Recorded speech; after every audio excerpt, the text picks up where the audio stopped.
Good afternoon. The title of my presentation, I believe, is quite unusual because it begins with the curse. May you live in exciting times. That was a jokeful curse introduced by the British diplomats in the 1930s, and they claimed it was a Chinese curse, meaning that, it's really not good to live at a time of change. But you may ask the Chinese people, and they will tell you, no, we don't have such. What they have is quite different, which could be translated as heroes in troubled times, or we also could be translated as a time of change breeds heroes. And I will talk about theater space, the pandemic, and fusion of performance art forms caused by it. I will talk about the practices of my home school, called Toronto Metropolitan University, quite recently renamed. It used to be called Ryerson University, but because we're in the process of reconciliation with and revision of the history, which was very troubled at some point. And Edgerton Ryerson was one of the founders of the system of residential schools, where children of the indigenous population were forcibly taken to and abused. So that's the legacy Canada is really ashamed of. And at some point, we realized that we really need to change the name of the university. But not only because of that, because it is a time of changes. Many departments, many schools change their curricula. Many of our pedagogical practices are in the stage of revision and change. And the pandemic has certainly expedited the process. But a few words about Toronto Metropolitan University, it's former polytechnics. But surprisingly, we launched programs teaching in the area, the various areas of performing arts pretty early, 50, 60 years ago. One of the first schools was the School of Television. We also have a school of film and photography, of performing arts, formerly known as theater, but we also have a dance program. School of fashion, school of publishing, school of journalism. So 9 schools in the area of fine arts, let's say. They comprise what we now call the creative school, formerly known as the Faculty of Communication and Design. And that is arguably what our university is most known for. I speak as a representative of that program because I believe that my colleagues from the School of Management or School of Engineering would argue that they are more important. But anyway, one of the most known buildings on the campus is what is still called Ryerson Theater. We're still figuring out how to rename it. Originally, there was a Victorian time building of the Teachers Training Institution, which was unfortunately demolished in the 1950s, and only one wall remained. Yeah. Okay. Even closer. I'll try to speak up then. And then this late modernist building was erected. Architect Borwell Kuhn. It now even considered, you will be surprised, it considered some kind of architectural legacy. Therefore, all of the plans of the university to erase that failed so far. So we have to live with that and make it work for our needs. But as you can see, the facade is kind of unimpressive, but if from whichever angle you look at it, you probably won't even guess there is a theater inside. And the theater was originally conceived as a convocation hall. So it's a place for graduation, it's a place for large lectures. It fits 1,200 seats.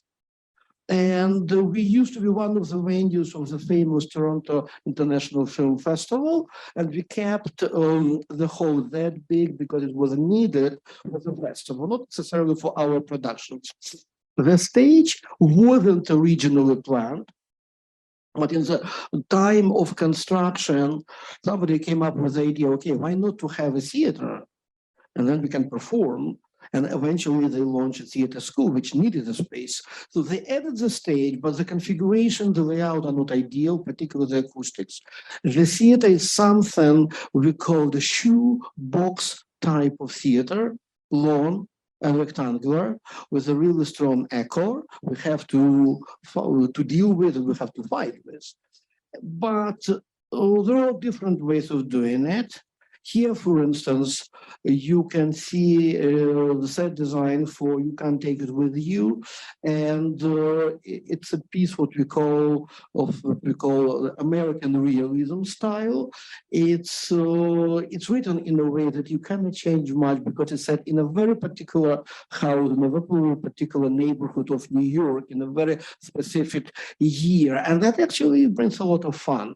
But what I try to do in this design is not only to accommodate the play needs, but also improve the acoustics. All of the back walls are plywood. They reflect the sound in a way that it amplifies the actors without creating too much of the echo or reverberation. So we didn't mic that particular production. Whereas this one, it was very different. We did have to give the actors microphones, the mics, which takes away more time for preparation and setting it up. So if you do it properly, you have to spend more time on it. Another thing is sight lines for the audience members. Not perfect, particularly from the first rows. It's too low, and whatever you do on the stage, you need either rakes or levels, steps, platforms. Otherwise, your audience members won't be very happy. The same show in which we also use lots of projections. We also have some small caliper stages or side stages, which we also very often use in our productions. And as you can see, whoever stages a show or dance performance on that stage realized that rakes help a lot. So these are the rakes recycled from the rover to our dance show. And we have an orchestra pit.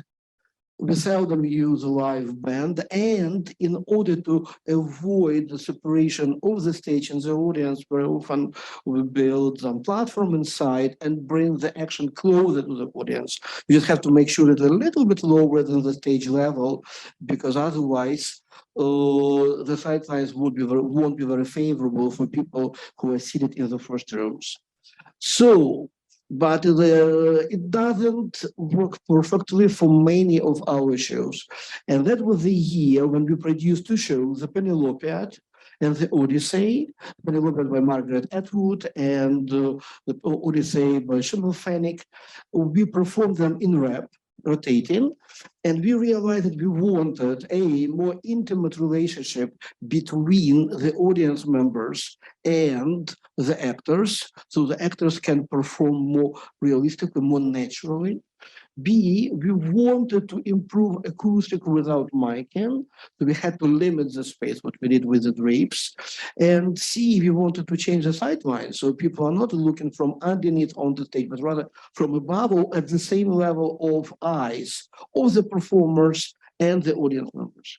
Yes, we had to kill a lot of seats. So here we had only 100 as opposed to 1,200. And that risers, the tribuna, which was pretty much like for stadium seating, was floating above our orchestra pit. It was originally designed for some of our dance shows, but we also tried to use it for drama performances. You see how it looks like. That was our way of rethinking the very architecture of the hall. So you can see how the sightlines changed immediately. So you really don't look from underneath. You're at the same level with the performers. And I presented another time on these two shows because the very change was quite troublesome, but I just want to show you a few staging solutions, which is symbolic in this play. As for the Odyssey, the design was inspired by the Museum of Genocide in Rwanda. where they exhibit clothes of dead people still stained with blood. And you can see the perimeter of the space. That's what's like a quote from that museum exhibition. The idea was that at the beginning, the floor is pristine white, all of the actors are barefoot, which I feel very happy about because you know my family name is Bosyy. But we planted sponges with theatrical blood among the clothes. So at some point, the performers would collect it, the blood, the fake blood on their feet, and then stain the floor. But here you can see what does it mean to change it. So we had to take it apart, wash it, and sew it back and put it into place. A lot of work. The changeover actually, which was originally planned for 2 hours, was taking 12 hours. We had to pump additional resources into the production, the two productions. But again, that's how our hall would look like without the writers. You see, it's just too big for what we need. But I admit that what we did with the risers actually belonged to the pre-COVID era. In the COVID times, when we were permitted to have the audience, we would probably prefer a large space so we can seat people partially. So with the gaps in between, we would tape some of the chairs, what they did at many, many theaters in Europe. It wasn't very typical for Canada because we kept the COVID restrictions for a very long time. And we started letting the audience to attend our shows only recently, this year. For 2 years, all of the performances were done online. But before we get to that, I want to show you that we also have a new space in the basement of this building where we try to solve some of the architectural issues of the old building. And I will try to play it. Just, yeah. And let's hope it will, start working. And I'll just comment on it. There is some music in the background, but instead of that, I would rather tell you about it. So the building, which looks like a big ice cube, is the center for different various student activities. It was funded by the student fees, but they had the basement. But what happened before? That's our old building, which we loved, but it was completely inadequate. It was originally built as a college of pharmacy. So all of the spaces that you see here are adapted, adjusted. And my colleague, Sean Dolgay, is speaking about deficiencies of the old space and what we wanted to change in the new facility. So in the old one, for instance, we had a pole, a metal column, just in the middle of our old stage. And so many generations of our famous Canadian actors probably hit their forehead at that column. It became quite symbolic, and in the reconstructed building, which still exists, they keep it as an architectural monument, that very column. Obviously, the new one didn't have that column, and the new building features much higher ceiling, but the most important thing, it is located in the basement of the building, which wasn't originally meant to be performance space or theater. So it was an ad hoc solution because they had to move us quickly, move us out from the old building, which was deteriorated by the termites. It was falling apart. This building, we call it, it's our hit building. There are no 90 degrees angles. Everything is angled, and we had to fit what we needed into it. So here we have a block box flexible theater with a flexible seating, which could be moved around. We have two large dance studios. One of them could be used as another theater. We have a large rehearsal room, which also could be turned into performance space, several offices, and we have our beautiful costumes, so where we make costumes. You would be really surprised because that all fit into the basement. It's all under the street. But because of the carefully selected lighting equipment, the color of lighting as such, you'll never tell. People don't even realize that they are underground. They think that there's some natural lighting coming through. And again, that's because Sean did his job really wonderfully. And here you can see some of my colleagues speaking about the new space. We were very, very excited about it. We had to break that big basement into 3 levels and finally equipped it with an elevator lift, so it's now accessible for people in wheelchairs. Even in costume shop, we built it in a way that students in wheelchairs could take classes, participate in our activities. It's all accessible.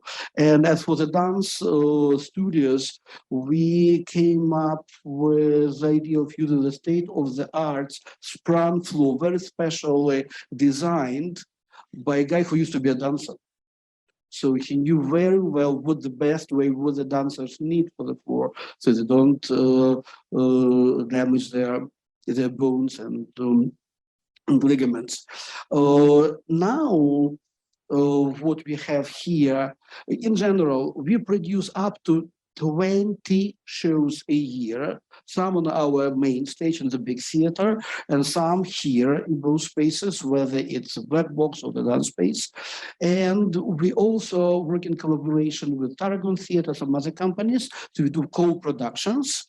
And the good thing is that that particular building is located in the very heart of Toronto on Yonge Street.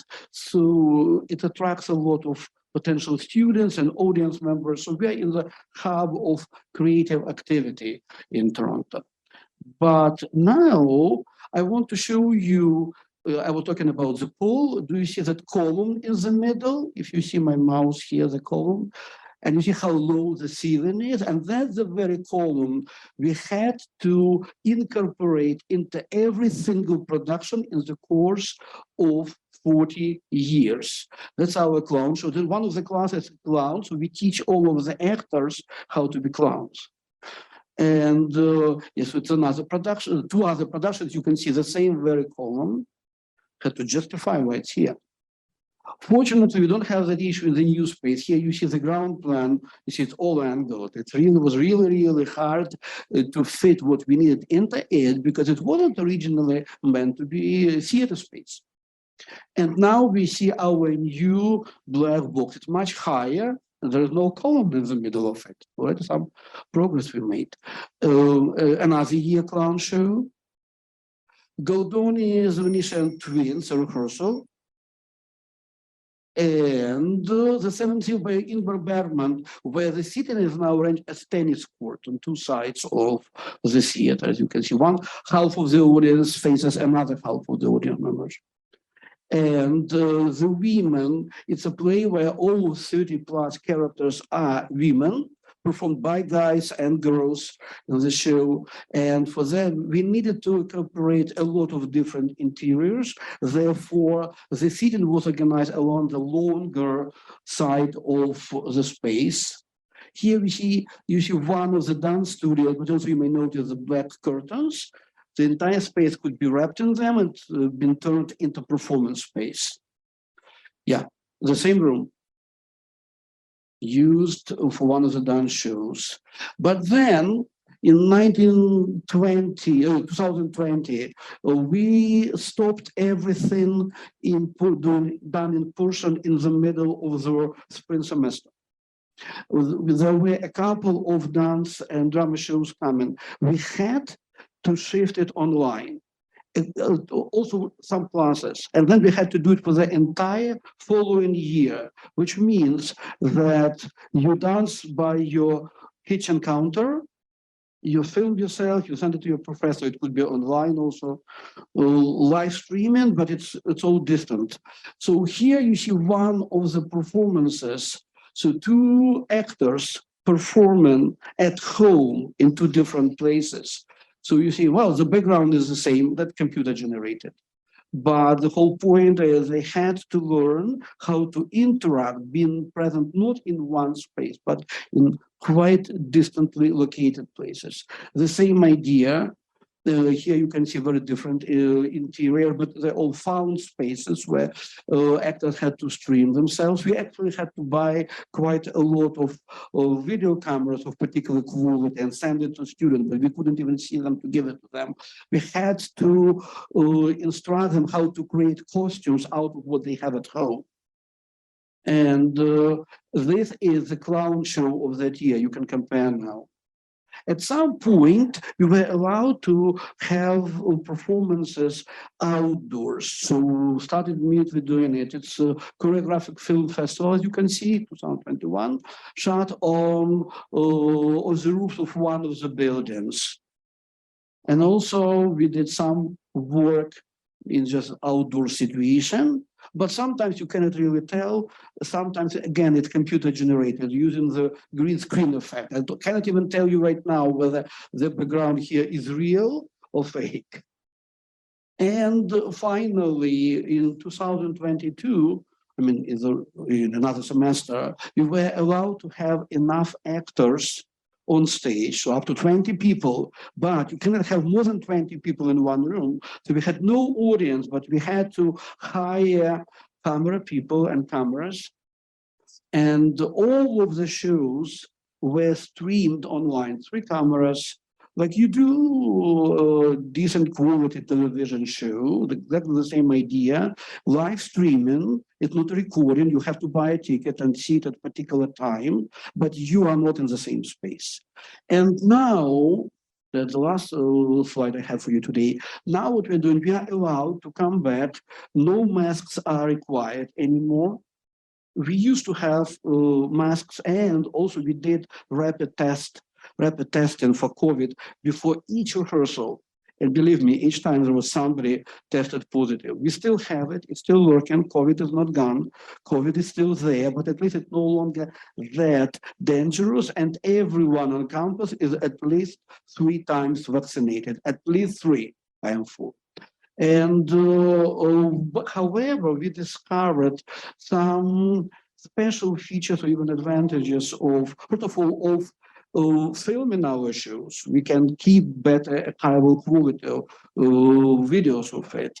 But not only that, some people liked it a lot, and therefore one of our dance shows this year, for instance, is going to be online.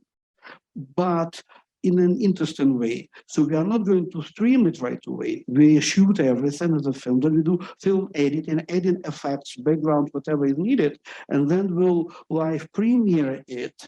So there would be a talk to the creators, to the dancers, choreographers, then we'll show the film online, but again, it will be done online on the computer screen, whereas all of the other shows are live. Some are on the main stage, some are in the small theater. So there is nothing perennial in this world. There is nothing given till forever. You have to deal with the fact that there are certain things you have to adapt to, you have to adjust, you have to survive. Well, the theater has survived the time of the plague, and now it survived the time of the COVID. But it also helped us reconsider certain art forms and revise some of them. Because television theater, for instance, was big in the 1970s and 80s, and then kind of disappeared almost everywhere in the world. But it's a valid, important, valuable art form. So we want to revise it, and we want to revive it, and we want to do more of that kind. Plus, another reason for that is we teach our actor students to act for the camera. So now it becomes not only a theoretical experience, but it has a practical application. And in general, I want to stress out that as all of the schools, theater schools in North America, we teach actors, directors, designers, technicians, technical directors, завпосты, stage managers together. And on this kind of more unique feature of our school, we also have the dance program as a part of our department, whereas in some other places it would be a separate department. But we specifically train designers, technicians, lighting designers, technical directors, and stage managers from Regie. We teach them all for dance as a separate and different art form with special needs, different needs, let's say. And half of our 20 plus show season is dance. Thank you very much for your attention. Thank you. Are there any